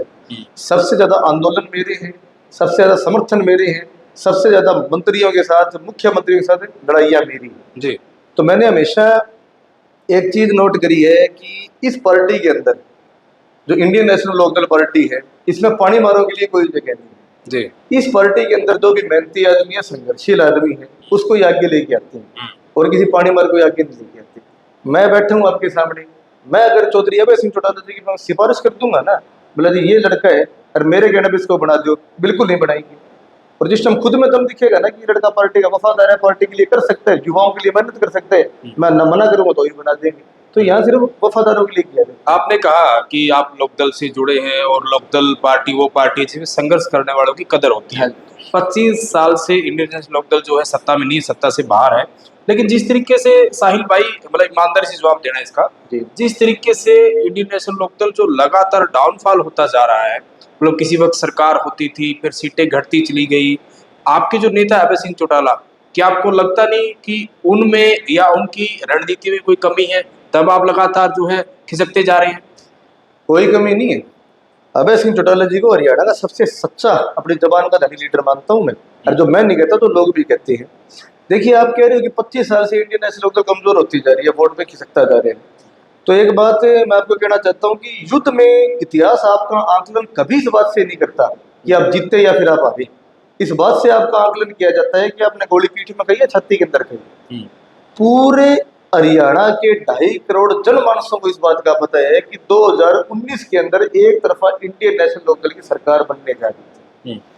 उस समय जो घर के हमारे जयचंद थे, एक पुरानी हमारी कहावत चलती है, मतलब युद्धों में हम कभी नहीं हारे, हम डरते हैं छल शब्दों से और हर बार पराजय पाई है हमने घर के जयचंदों से। जो हमारे घर के जयचंद थे, इन जयचंदों ने बीजेपी की कठपुतली बनेगी, सीधा सीधा पार्टी में गद्दारी करी, अपने ही चाचा के, अपने ही दादा के पीठ में छुरी घोंपने का काम कराया और बाद में बीजेपी गोदी के अंदर जाके बैठी। 2024 की रही बात है, 2024 के अंदर जो भूपेंद्र सिंह हुड्डा जी है, इन्होंने हर गांव के अंदर लोगों के बारे में ऐसी भ्रांति पैदा कर दी कि इंडियन नेशनल लोकदल तो बीजेपी की बी टीम है। ये आपने हर जगह बात सुनी होगी। किसी भी गांव के अंदर हम जाते थे, ये चीज मैंने खुद ने नोट करी। जैसे कि मैं बता रहा हूँ, मेरी वो आदत नहीं है कि मैं नेता के साथ स्टेज के ऊपर बैठ जाऊँ। तो आदरणीय सुनैना चौटाला जी सहरसा लोकसभा के दावेदार थे, तो उनके गाँव में प्रोग्राम होते थे, तो मैं 450 गाँवों में उनके साथ रहे हूँ, सुबह से लेकर रात तक। तो किसी भी गाँव में जाते थे, हम 20-30 युवा उनके साथ ही रहते थे। तो मैं जो भी आसपास में कोई 10-12 बुजुर्ग हुक्का पी रही है, कोई हमारी माताएं बहनें बैठी है, मैं उनके पास जाके बैठ जाता था। अरे मैं उनसे बात करता था, मैं देखता था क्या बात है। तो लोगों में ये चीज थी, बोला भाई अभय सिंह चौटाला में आदमी में कोई कमी नहीं, जवान का धड़ी है, सच्चा आदमी। और हमें इस बात का भी पता है, अगर अभय सिंह मुख्यमंत्री बन जाता है, जो काम लोग 5 साल में नहीं कर सकते, ये 5 महीने में फालतू काम कर देगा। लेकिन भाई बीजेपी को गलत वोट दे देगा। और अब की बार हमारी मजबूरी है, हमें कांग्रेस में वोट देने पड़ेंगे, हमारी मजबूरी बनी। अगली बार धारा टाइम ये बात चलती थी। और ये कारण रहा है कि सुनैना चौटाला की इलेक्शन के अंदर जहाँ जयप्रकाश के और चौधरी रणजीत सिंह जी के पूरे दिन में 1-1, 2-2 प्रोग्राम होते थे, सुनैना चौटाला के एक गांव में 2-2 जनसभाएं होती थी। दिल्ली के 20-20 प्रोग्राम होते थे। सुबह 7 बजे से लेकर 1-1 बजे तक रात को हमने प्रोग्राम अटेंड करे हैं। लोगों ने मेरे मान सम्मान दिया, पलकों में बिठाया, लेकिन वोट नहीं दिए। विधानसभा में भ्रांति फैली हुई थी, एक तरफा हुड्डा साहब की सरकार बन रही है, लेकिन लोगों को इस बात का पता नहीं था ना, जो हमें बीजेपी की बी टीम बता रही है वो खुद बीजेपी की ए टीम है। ये बात तो कुमारी शैलजा भी कह रही है, ये बात तो वीरेंद्र सिंह डुबरखा भी कह रही है, रणदीप सुरजेवाला भी कह रही है, जनमानस भी कह रहे हैं हरियाणा का। भूपेंद्र सिंह हुड्डा तो दुष्यंत चौटाला से भी ज्यादा गिरा हुआ काम करने वाले इंसान निकले। एक तरफा कांग्रेस सरकार बन रही थी, मुख्यमंत्री उनको बनना था, लेकिन बीजेपी की हाथों में नाच के सिर्फ इसलिए कि मुझे जेल में ना जाना पड़े। अभय सिंह जी को ऐसे कहते हैं कि ये बीजेपी की बी टीम है। अगर चौधरी अभय सिंह जी बीजेपी की बी टीम होते तो क्या चौटाला साहब 10 साल जेल काट के अपनी सजा खत्म करके आते? क्या दुष्यंत के पिताजी बीच में बाहर नहीं आ गए? दुष्यंत के फादर तो सजा पूरी करने से पहले इनकी सजा में रिलीफ मिल के बाहर आ गए थे। चौटाला साहब ने अपनी सजा पूरी काटी, और जबकि ये देश का प्रावधान है, मैं तो वकील हूँ, एडवोकेट हूँ बाय प्रोफेशन। ये तो जो भी आदमी 70 साल से ऊपर उम्र होती है और 50% से फालतू अपाहिज होता है, उसके लिए 50% सजा का प्रावधान है। 10 साल हुई तो 5 साल में बाहर आना चाहिए। छुट्टी छाट्टी मिल मिला के 4 साल बचती है सजा, लेकिन चौटाला साहब ने काटी 10 साल। और बल्कि 10 साल काटने के बाद भी 2022 में चौटाला साहब को दोबारा अंदर कर दिया, 6 महीने दोबारा अंदर काट के आए। अगर अभय सिंह चौटाला जी झुकते इस बीजेपी के सामने, तो क्या वो पूरी हिंदुस्तान के अंदर 4206 विधायकों के अंदर एकलौते विधायक होते जो अपना इस्तीफा देते किसानों के कहने के ऊपर? ये जितने भी 30 विधायक थे कांग्रेस के, किसने इस्तीफा दिया इनके अंदर से? क्या अभय सिंह चौटाला जी 90 विधायकों में से एकलौते विधायक होते हैं जो इन 89 चोरों के ऊपर भारी थे? चाहे किसान का, कमेरे का, मजदूर का, दलित का, शोषित का, वंचित का, महिलाओं का, बेरोजगारों का, युवाओं का, छात्रों का कोई मुद्दा उठाया तो लड़ाई लड़ी हुई रखे थे, वो अभय सिंह जी ने लड़ी। ये बात मैं झूठ बोल सकता हूँ, रिकॉर्डेड स्टेटमेंट होती है।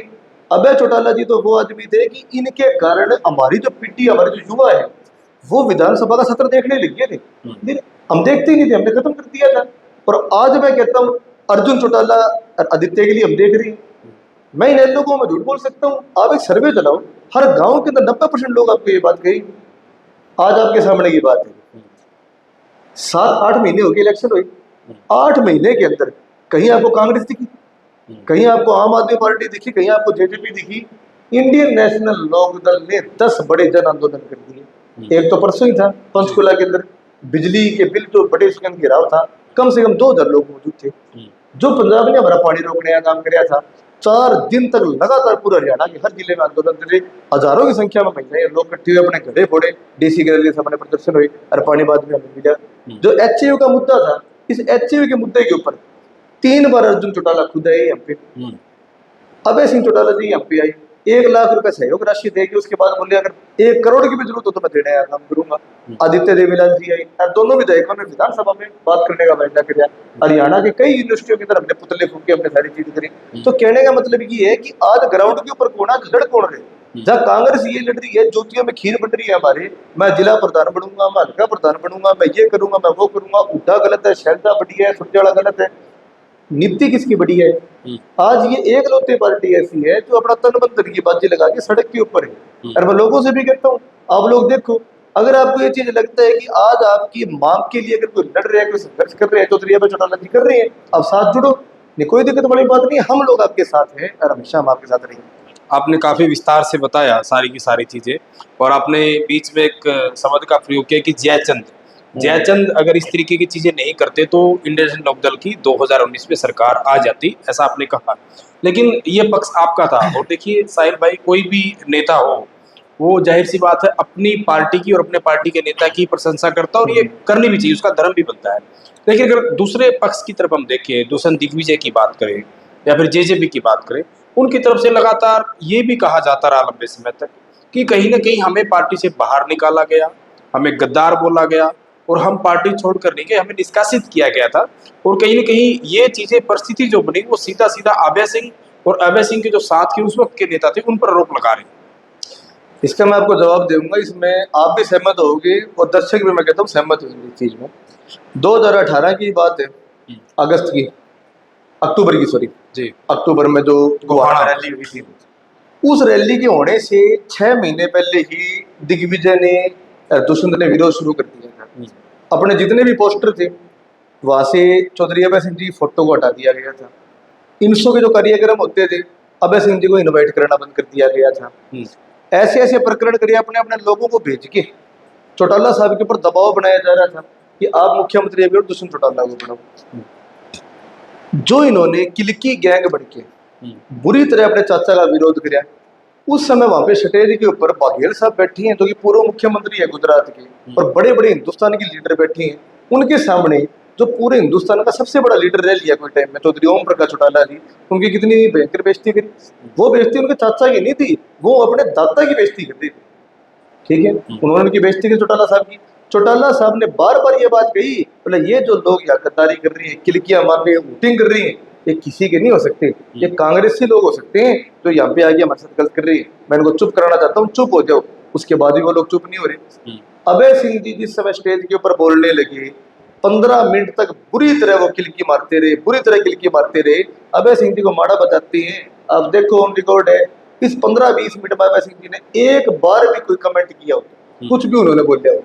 आखिर तक उनकी एक ही बात थी, चौधरी देवीलाल हमारे भगवान है, मेरे पिताजी चौधरी ओम प्रकाश चौटाला जी मुख्यमंत्री बनेंगे, इसके सिवा तीसरी बात नहीं थी। उसके बाद में ये लोग अलग हो गए। इनके अलग होने के बाद चैलेंज करता हूं आपको, अभय सिंह जी ने 6 महीने तक मीडिया के सामने एक स्टेटमेंट दी, ठीक है, बोला आज भी मेरा जो खाना आता है ना, वो मेरे भाई के घर से आता है, मेरे भाई के घर से खाना आएगा, वो खाने को मैं खाऊंगा। बोला जी मुख्यमंत्री, भाई मेरे को बनना ही नहीं मुख्यमंत्री, मैं जिस खानदान से आता हूँ, जो हमारी परवरिश है, जो हमारे संस्कार है, वहां जब तक बाप होता है, बड़ा होता है, छोटे चौधरी गुण करिया करे, अगर मुख्यमंत्री कोई बनेगा तो केवल और केवल गौ गुरु चौधरी ओम प्रकाश चौटाला जी मुख्यमंत्री बनेंगे, मैं बिल्कुल मुख्यमंत्री नहीं बनूंगा।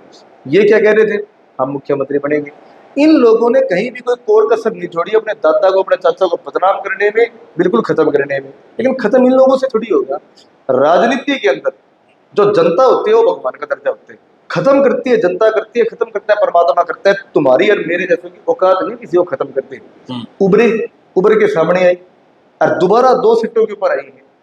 इतना भयंकर विरोध के बाद भी। और आगे आप देखना तो इन लोगों का कोई जिक्र नहीं है। जो आदमी आज अपने चाचा का, अपने दादा का, अपने परिवार का, मैं नहीं कहता ये पहला राजनीतिक परिवार अलग हुआ है, बड़े परिवार अलग हुए हैं, मुलायम सिंह यादव जी का परिवार अलग हुआ था, बहुत सारे लालू यादव उदाहरण का हुआ था, ठीक है, राज ठाकरे, उद्धव ठाकरे अलग हुए थे, रणजीत सिंह जी चौधरी, ओम प्रकाश जी अलग हुए थे, लेकिन जो क्रूरता के साथ इन लोगों ने अलग हुए हैं, शर्म आती है। अच्छा, अब मैं लोकदल और जेजेपी से थोड़ी अलग बात करना चाहूंगा, क्योंकि काफी लंबा समय हो गया और ये चीजें लोग बार बार सुनते भी हैं, अलग अलग प्रतिक्रियाएं आती है।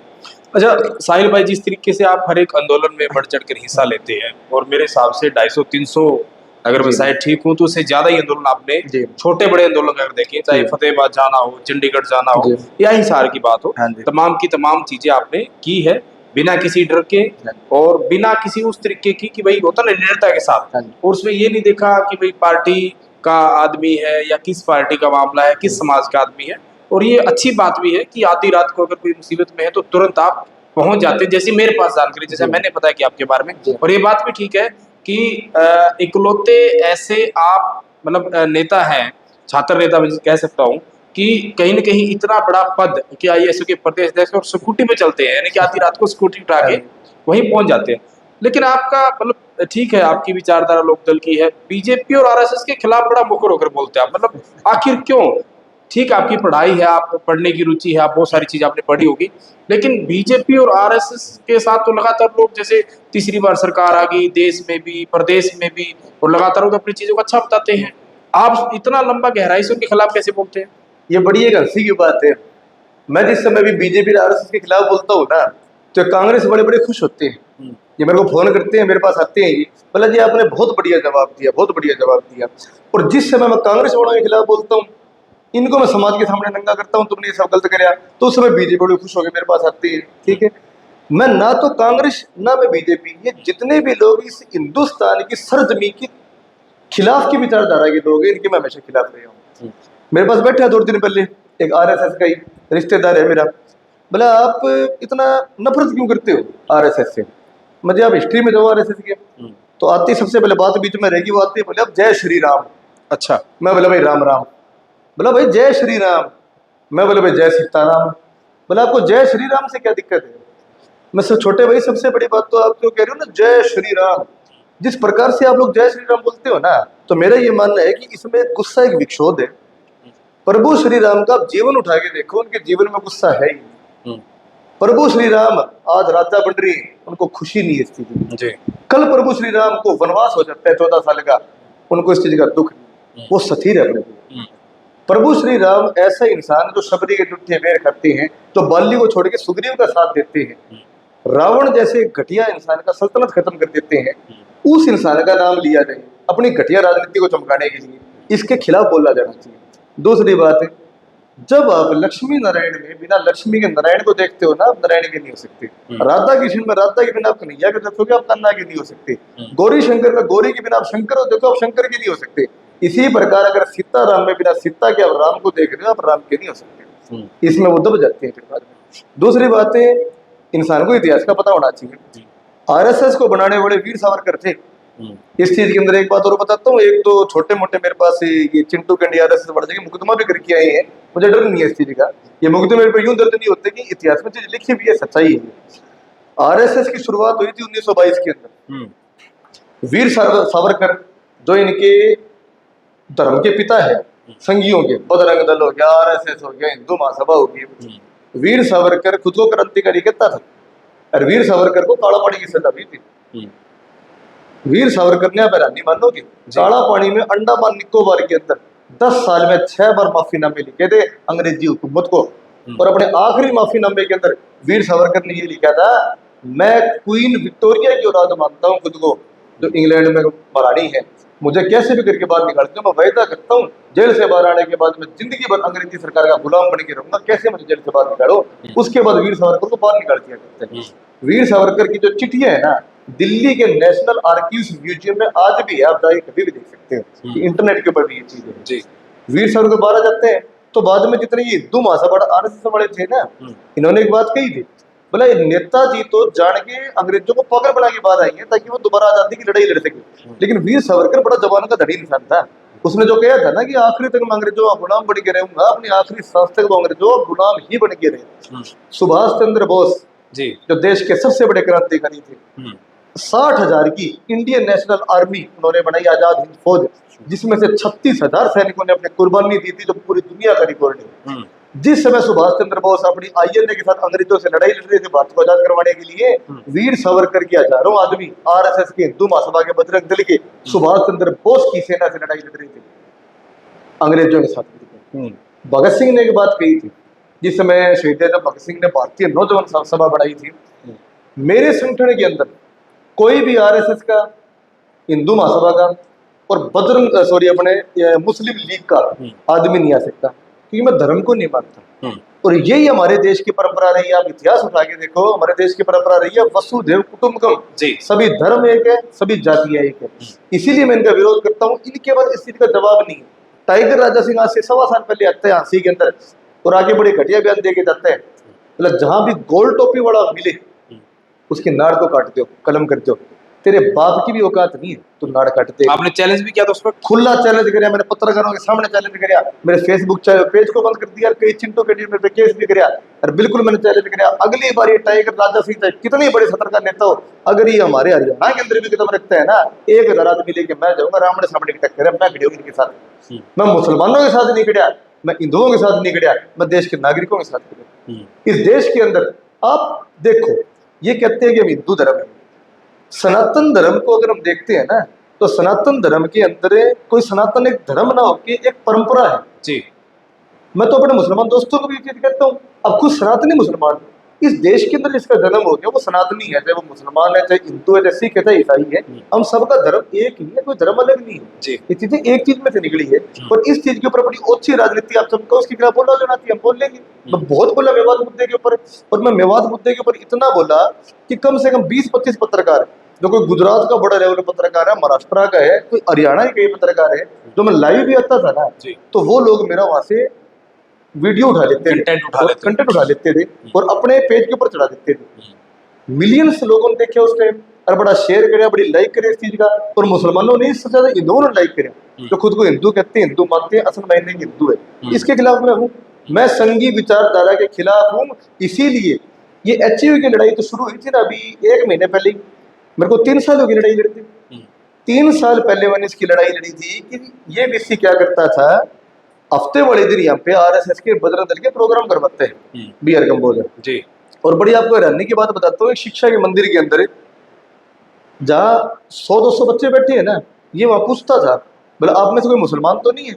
कोई एक आधा बच्चा कोई बैठे बेचारा मुसलमानों का, बोला जी मैं हूँ। बोला तू बाहर निकल भाई, तेरा काम नहीं है, बाकी बैठेंगे। और उन बच्चों को शिक्षा देता था एबीसी खुद, बोला हिंदू खतरे में आ चुके हैं, सारे एक हो जाए। अरे तू एक ऑटोनोमस बॉडी का एक वीसी, एक वाइस चांसलर, एक संवैधानिक पद के ऊपर तू बैठे, तो शर्म आती है तो कैसी कैसी बात कर रहे हैं। जहाँ इन यूनिवर्सिटियों के अंदर बच्चों को सिखाना चाहिए था भगत सिंह के बारे में, सुभाष चंद्र बोस के बारे में, चौधरी चरण सिंह, चौधरी देवीलाल, चौधरी छोटूराम, भीमराव अम्बेडकर जी के बारे में, वहां तुम संघी विचारधारा को समझा रहे हो। और ना सिर्फ इस यूनिवर्सिटी की बात है, जितने भी 22 यूनिवर्सिटी हरियाणा के अंदर, हर किसी के अंदर आप जाके देखो संघी विचारधारा के लोग बैठे हैं, काला अक्षर भैंस बराबर है। तो आज शिक्षा जा कहाँ रही है, आज हमारा युवा जा कहाँ रहे, यही एक कारण है। दुष्यंत दिग्विजय जैसे लोगों ने अपनी ओछी राजनीति के कारण छात्रों को खत्म किया, छात्र राजनीति खत्म करी। दूसरा, जितने संघी विचारधारा के लोग थे यूनिवर्सिटियों के पीछे जाके बढ़ के बैठ गए। हमारे जैसा लोग जो आवाज उठाते हैं, हमने अच्छे संस्कार प्राप्त करे, अच्छे घरों के अंदर पैदा हुए, लड़ने का हम जज्बा रखते हैं, हमें एस्टिकेट कर देते हैं, यूनिवर्सिटियों से बाहर निकाल देते हैं, हमारी डिग्री खत्म कर देते हैं। तो कोई ये लोग ये चाहते ही नहीं कि कोई छात्र नेता बचे, कोई युवा नेता बचे जो कल को इस हरियाणा को संभाल सके। ठीक, आपने जैसा मैंने कहा ना शुरू में कि बहुत सारे आंदोलन किए हैं, अभी एचयू का आपने जिक्र किया, और एचयू में बड़ी भूमिका आपकी भी थी, तमाम लोगों का सहयोग था कि ये बच्चों की जीत हुई। और हिसार की यूनिवर्सिटी जेजीयू की बात करें, यूनिवर्सिटी, उसके भी काफी मामले आपने उजागर किए, बहुत बार मीडिया में बोला। और बार बार जो आप कह रहे हो ना कि चिंटू कैंडी, जो कहीं ना कहीं जो कहते हैं अभी अति शत्रु जो हम कह सकते हैं, या फिर उनको हम कहीं ना कहीं जिस तरीके से वो लोग आपको सकता है लाइक डिसलाइक, क्योंकि आदमी को देखिए बहुत सारी चीजें होती है, बहुत लोग पसंद करने वाले होते हैं और बहुत लोग नापसंद करने वाले होते हैं, और कुछ लोग जो है न्यूट्रल भी होते हैं। कहीं ना कहीं साहिलदीप कस्बा पर यह भी आरोप लगता है कि साहिलदीप कस्बा जो है वो बेहुदी भाषा का प्रयोग करते हैं, बहुत ही घटिया शब्दावली का प्रयोग करते हैं और वाहियात राजनीति करते, इस तरह के आरोप भी आप पे लगते रहे। इस साहिलदीप कस्वां जो है वो बेहुदी भाषा का प्रयोग करते हैं, बहुत ही घटिया शब्दावली का प्रयोग करते हैं और वाहियात राजनीति करते, इस तरह के आरोप भी आप पे लगते रहे। मुझे जहां भी कोई दलाल प्रवृत्ति का आदमी दिखेगा उसको मैं दलाल लगाऊंगा, मैं एक सेकंड भी इसमें रोक सा भी लगाऊंगा, उसको मैं सर बिल्कुल नहीं कहूंगा। ये बात मेरे को इल्जाम बिल्कुल लगा था, मेरे पे इल्जाम लगा था गुरु इसमें एचयू यूनिवर्सिटी के बी आर कंबोज को पत्रकारों ने सवाल मेरे से पूछा था, बोला जी अब वीसी साहब के बारे में क्या कहना चाहते हैं। मैं बोला वीसी नहीं है ये, दलाल है, मैं इसको वैसे मानता ही नहीं। वाइस चांसलर देखो हमेशा से प्रिंसिपल वीसी इन लोगों के बच्चों की छात्र नेताओं के आपस में एक गतिरोध पैदा होता रहा है, लेकिन आपस में एक इज्जत होती थी, ये हमारी करते थे हम इनकी करते थे, हमें सिर्फ स्टूडेंट्स की मांग मंगानी होती थी। लेकिन ये आदमी हकीकत में घटिया आदमी है, तो इसका मैं बिल्कुल विरोध करूंगा। मैं इसको कैसे भी इसकी मान लूं, मैं इसको कहूंगा घटिया आदमी दलाल आदमी है। आप एक चीज देखो, इस यूनिवर्सिटी के अंदर है जो दिव्या फोगाट थी जी। दिव्या फोगाट वो लड़की थी जो गोल्ड मेडलिस्ट थी पीएचडी के अंदर, एमएससी के अंदर, और उसकी इन चीजों को देख के इसी यूनिवर्सिटी में उसको साइंटिस्ट के पद के ऊपर लगा दिया। डीजीआईसीआर जो हमारे बच्चों को साइंटिस्ट को विदेशों के अंदर भेजते हैं जी। ट्रेनिंग के अंदर, दिव्या फोगाट का नाम चयनित हुआ था पूरे हिंदुस्तान में 4 लड़कियों के अंदर से एक लड़की का, उसको वहां नहीं जाने दिया। उसके ऊपर डेली कारण बताओ नोटिस जारी कर दिए, बांग्लादेश उसको नहीं जाने दिया, एक ओपी बिश्नोई जैसे नाम के आदमी को वहां की भेज दिया। डीजीआईसीआर ने रिटर्न में वीसी साहब को मेल भेजी, बोला वीसी साहब आपके दिमाग में खराबी हो चुकी है, हमने जिसको मांगा है ना साइंटिस्ट को, पहली बात तो वो लड़की होनी चाहिए, दूसरा उसकी उम्र 40 साल से कम होनी चाहिए। आप तो एक 58 साल के अधेड़ आदमी को वहां भेज रहे हो, आप पागल हो चुकी हो क्या। उसके बाद भी इसने उस लड़की को मारा। विकास हुड्डा नाम का लड़का था, उसके ऊपर झूठा केस वीसी ने बढ़वाया, 6 महीने उसको जेल में रखा, इतना मानसिक डिप्रेशन में हो गया, उसकी मौत होगी, दिव्या फोगाट की मौत होगी। 20 साइंटिस्टों में ट्रांसफर कर दिए, बच्चों को उनका डिग्री खराब कर दी, उनके सेमिनार रुकवा दिए। तो ये लोग वीसी थोड़ी है। और ये इल्जाम मेरे पे लगाया कई चिंटू कंटे घूमते हैं, पुलिस को बोलने की तमीज नहीं है। भाई मेरे में मादा है, मेरे में दम है, तो कोई दलाल है मैं मुंह पे उसको दलाल दूंगा। अच्छा हम तो कहने की बात करो, मुंह पे थप्पड़ी मार सकता हूँ मैं, ठीक है। इस वीसी से जितनी लड़ाई साहिलदीप कस्वां ने लड़ी है, किसी की औकात है क्या इतनी लड़ाई कोई लड़ ले दो, ठीक है। वीसी सर ने ये कर दिया, वीसी सर ने वो कर दिया, छात्र एकता जिंदाबाद है, कॉलेज प्रशासन मुर्दाबाद है। तीसरी चीज पता है यूनिवर्सिटियों में कॉलेजों में होता क्या, जो गुरु जम्भेश्वर यूनिवर्सिटी है, नरसिंह बिश्नोई अपने बड़े बैठे, मेरा कोई खानदानी दुश्मनी है नरसिंह बिश्नोई के साथ कि मेरे बाबू की वो जमीन लूट गया था, अरे भाई दुश्मनी चल पड़ी भाई, मेरी दुश्मनी यही होगी मेरे छोटे भाई बहन पढ़ते हैं उनके साथ ही नाजायज कर रहे, उनका हक ये मार रहे। 60 आदमी गुरु जम्भेश्वर यूनिवर्सिटी के अंदर teaching and non teaching staff के अंदर इस आदमी ने लगाने का काम वो कराया था जी। लगे नहीं थे, लगने थे। 60 आदमियों में से आप बड़ी हैरानी मानोगे 45 आदमी इसके समाज के, और जो बाकी 15 लोग बच गए वो सारे इसके जानकार, इसके चेले चपाटे। 60 की से भर्तियां वो करवा रहा था। कोई भी पूरा हरियाणा के अंदर छात्र नेता इस मुद्दे के ऊपर बोलिया क्यों नहीं, इसलिए नहीं बोलिया अगर तुम वीसी के खिलाफ आमने सामने की टक्कर ले लोगे तुम्हारी एंट्री बंद हो जाएगी, और तुम वहां जाके छोटे मोटे ज्ञापन देके जो फोटो खिंचाते हो वो तुम लोग नहीं खिंचा पाओगे। लेकिन साहिलदीप कस्वां को फोटो खिंचानी नहीं है, मेरे को बच्चों की लड़ाई लड़नी है। इसके ऊपर मैं बोलिया, इसके अंदर मैंने पुतला फूंका, इसके अंदर मैंने मुख्यमंत्री को, चीफ सेक्रेटरी जो मुख्यमंत्री का, जो ओएसडी है, जो राज्यपाल है, इन सबको मेल करी, रिटर्न में इनको दे के आया। मैं शिक्षा मंत्री से मैं मिल के आया, मैंने कम से कम अपना 10-15 हज़ार का तेल फूक दिया होगा जी इनके ऊपर। मेरी लड़ाई नहीं थी। नहीं, अच्छी बात है। देखिए अन्याय के खिलाफ आवाज उठा रही चाहिए, और बहुत सारे प्रोफेसर का, स्टूडेंट्स का आपने नाम लिया कि किस किस तरीके से क्या क्या चीजें हो, तमाम लोग भी जानते हैं। अभी जैसे कुछ दिन पहले आपने जो एचएयू की एक बड़ी जीत हासिल की है तमाम लोगों ने मिलकर, उसमें मैं ये भी चाहूंगा कि देखिए आपके साथ वो थे डॉक्टर विनय महिला, क्योंकि आपने जब यूनिवर्सिटी की आप बात कर रहे थे ना, चौधरी चरण सिंह यूनिवर्सिटी, आपने बीच में एक नाम लिया था कि जिनके नाम पर यूनिवर्सिटी है कहीं ना कहीं उनका ही कैलेंडर में फोटो नहीं लगाया गया। ये साल पहले की बात है, 2022 की 7 जून 2022। यस, लेकिन जिस तरीके से डॉक्टर विनय महिला ने ये मामला उठाया, उनका भी ट्रांसफर कर दिया गया। हालांकि आंदोलन हुआ, आप तमाम लोग थे, फिर से उनको यहाँ लेकर, यानी कि जो जो कहीं ना कहीं इनके खिलाफ आवाज उठाता है उसके खिलाफ इस तरह की कार्रवाई होती है, हमेशा ही होती है ये, इसीलिए तो हम इसकी लड़ाई लड़ रहे थे, ठीक है। विनय महिला जी ने इसकी शुरुआत करी थी, उससे अगले ही दिन, मैं आपको डेट तक बता रहा हूँ, 7 जून 2022 की बात है, नया कैलेंडर निकला था। उस नए कैलेंडर में चौधरी चरण सिंह की फोटो नहीं थी। उसके बाद में हमने यहाँ पे पुतला फूंका, हमने एक चेतावनी पत्र दिया, अगर सिर्फ 1 हफ्ते के अंदर ये नया नहीं लगाया गया और चौधरी चरण सिंह जी की फोटो बैनर में नहीं लगाया गया तो बाद में आप एक चीज याद रखना वीसी साहब, आपके कमरे के अंदर बैठने का काम करेंगे, जब भूख हड़ताल पे जब छाती पे गोली खाई आपको हम बख्शेंगे नहीं।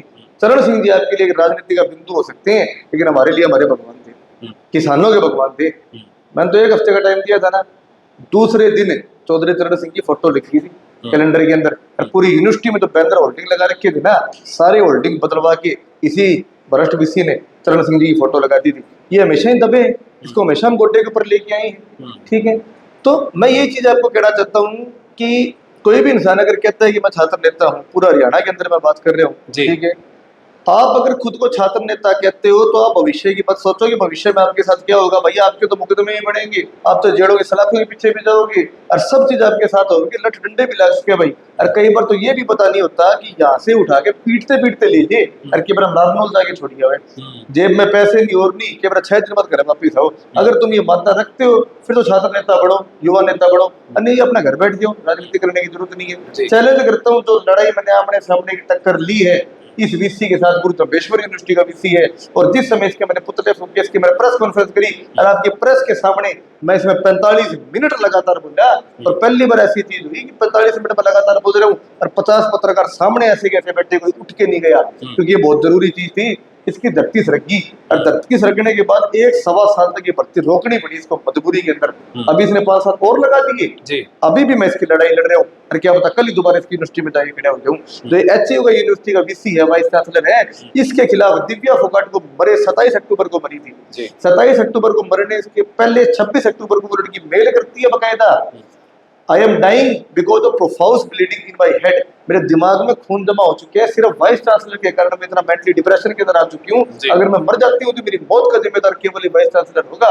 उस लड़की ने जितने भी ये कांग्रेसी विधायक थे, जितने भी और थे, सबको मेल करी, कोई इस मुद्दे के ऊपर नहीं बोलिया। साहिल देव का बीच में आया, 15 दिन बाद मुझे इस मैटर का पता लग गया, मैं इसके ऊपर बोलिया, मैंने इसकी आवाज उठाई, मेरी आवाज उठाते ही अगले दिन जयप्रकाश जी सारे के साथ यूनिवर्सिटी के अंदर चले जाते हैं, और वहां जाके इसी मैटर के ऊपर जो बात मैं बोलता हूँ वही बात बोल के बयान दे देते हैं। बाद में दीपेंद्र हुड्डा भी आ जाते हैं, सारी बीच में आ जाते हैं। उसके बाद में 6 विधायक इसी यूनिवर्सिटी के मुद्दे के ऊपर विधानसभा के अंदर बोले। मैं कहता हूँ सभी का धन्यवाद, 6 के 6 विधायकों का धन्यवाद भाई। लेकिन अर्जुन चौटाला इसमें 5.5 मिनट तक लगातार बोले, इसका भांडा फोड़ने का काम किया। उसके बाद मुझे बड़ा एक चीज का दुख होया, जो मैं खास तौर पर, तो ठीक है मेरा पुराना साथी रहे है, मैंने भी उस टाइम राजनीति शुरू करी थी, इसने भी करी थी, टक्कर हम अच्छे थे, विधायक बन गया, हम नहीं बने, हमने बनना भी को नहीं। जस्सी पेटवाड़ एक मीटिंग होती है, जो शिकायत की मीटिंग होती है, इसकी कमेटी बनती है जिसमें 6 विधायक कांग्रेस की होती है, और ये लोग आज से 4 महीने पहले एचयू यूनिवर्सिटी के अंदर जाते हैं। तो उसके बाद जो विकास हुड्डा था जो मरिया था, उसकी मदर जाती है, और मदर जाके ऐसे कहती है, बोला मैं कांग्रेस के विधायकों से मिलना चाहती हूँ, मेरे बेटे की मौत हुई है, साइंटिस्टों के तबादले होने लग रहे हैं, बच्चों को जिंदगी खराब करी जा रही है, इसके ऊपर मैं कांग्रेस के विधायकों को देती हूँ अपना ज्ञापन, ताकि विधानसभा में वो आवाज उठाऊं। उस औरत के धक्का मारा गार्डो ने वीसी के कहने के ऊपर, उसका सिर फूटा, वो 10 दिन हॉस्पिटल के अंदर एडमिट रही। जहां मुझे ये उम्मीद थी कि कांग्रेस के 6 विधायक गए हैं, जस्सी पेटवाड़, नरेश सेलवाड़, चंद्र प्रकाश, गीता भुक्कड़, एक अपना वो है बालू है, इंदुराज बालू, जानवर भी कई फिर है नहीं ना, मैं तो एक वो था बालू था, ठीक है। ये 6 विधायक अगले दिन पोस्ट डालते हैं, ठीक है, यूनिवर्सिटी में घूम के हमने फूल की प्रदर्शनी देखी और हम वहां पे चाय पानी पी के आई। अरे मूर्ख हो तुम, चाय पीने गई थी या तुम शिकायत की कमेटी तौर के ऊपर बन के शिकायत सुनने गई थी? तो ये इनकी हालत है, ये इनकी जूतियों में खीर बट रही है, हम क्या भरोसा कर ले। आप सोच नहीं सकते कि आज छात्र राजनीति और युवा राजनीति कितनी खत्म हो चुकी है इन लोगों के कारण है। क्योंकि अगर एक आम आदमी का बेटा घर से बाहर निकल के अपने दम के ऊपर नेता बन जाता है, तो इनको नेता कौन बनाएगा? ये ठीक बात है, काफी विस्तार से आपने बताया। और आखिर में क्यों हम इंटरव्यू को कंक्लूड कर रहे हैं, आखिर में साहिल भाई, क्योंकि आपका जो भी अभी तक का तजुर्बा है उसमें आप खास तौर पर युवाओं को क्या संदेश देना चाहेंगे? क्योंकि देखिए सोशल मीडिया का जमाना है, डिजिटल युग में हम जी रहे हैं, और आज की तो बहुत सारे युवा लड़ाई ट्विटर और इंस्टाग्राम पे लड़ते हैं। तो युवा जो कहीं ना कहीं स्कूल के बाद कॉलेज जाते हैं, तो वो छात्र राजनीति में आए ना आए तो क्या सोचकर आए, और क्या क्या चीजें आने की छात्रों को, ताकि ये नेताओं का इस्तेमाल इनका ना हो, उससे ये बच पाए, क्या उनको मतलब करना चाहिए? आपके तजुर्बे के हिसाब से क्या आखिरी संदेश आप देना चाहेंगे? मेरा आखिरी संदेश इस चीज के अंदर यही है कि बिल्कुल युवाओं को और छात्रों को राजनीति के अंदर आना चाहिए। अगर युवा और छात्र राजनीति के अंदर नहीं आएंगे तो हम तो इन दलालों को अपना देश बेच देंगे। जो लोग ऐसे कहते हैं कि राजनीति कीचड़ है, मैं कई जगह जाता हूँ तो मेरे जो साथी मेरे साथ जुड़े हुए हैं उनके माँ बाप मुझे कहते हैं, बोला तू तो हमारे बच्चों को राजनीति में लिया है, जमा कीचड़ है ये तो।